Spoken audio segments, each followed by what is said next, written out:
Hey there, SimpleShot fans. So I want to share a few more cool things about the new Scout LT slingshot. So you can see that when we designed the slingshot, we give you lots of options. You can go from a really thin, pocketable slingshot that accommodates a pinky hole, or you can have full palm swells.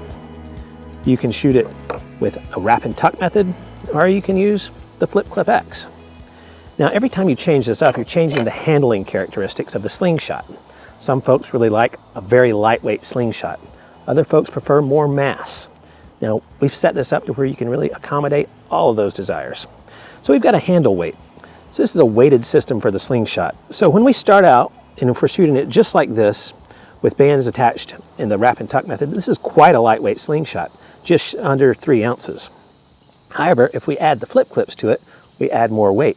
But of course, that weight is at the top. A lot of folks like that weight. It helps them with their follow-through. However, a lot of people want to have that weight balanced or prefer weight lower in the slingshot, so we've accommodated that for you. So we've got a weighted slug here that fits inside the handle around the scales. Now, of course, in this particular orientation, you are going to need the scales to hold the weight within the handle. But by putting the weight in the handle combined with the flip clips, you get the mass of a much heavier slingshot, which a lot of shooters prefer for the dampening qualities. And some folks just prefer a little bit more mass in their slingshot. So you've got that covered here. So I'm going to show you how to put this together. So just like any other installation, we're going to install the B side to the target side of the slingshot, the side that faces the target. We'll just set that in position. Next, we take the slug. There's already cutouts there for both the lanyard hole and the screw. Just set it in place and put the A side on.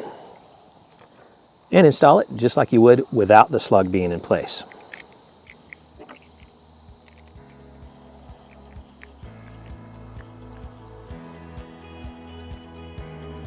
So now with the slug in place, we've got more mass in the slingshot handle to counterbalance the Flip Clip X. Or if you prefer to have the mass in your slingshot in the handle, there you go. You can put it there. And you still accommodate the lanyard hole, so you can still make sure that you're using a lanyard to stay safe. So we're really excited to share this new innovation with you, and we hope that you get as much enjoyment out of this slingshot as we did designing it. We'll see you on the range, and thanks again for supporting SimpleShot.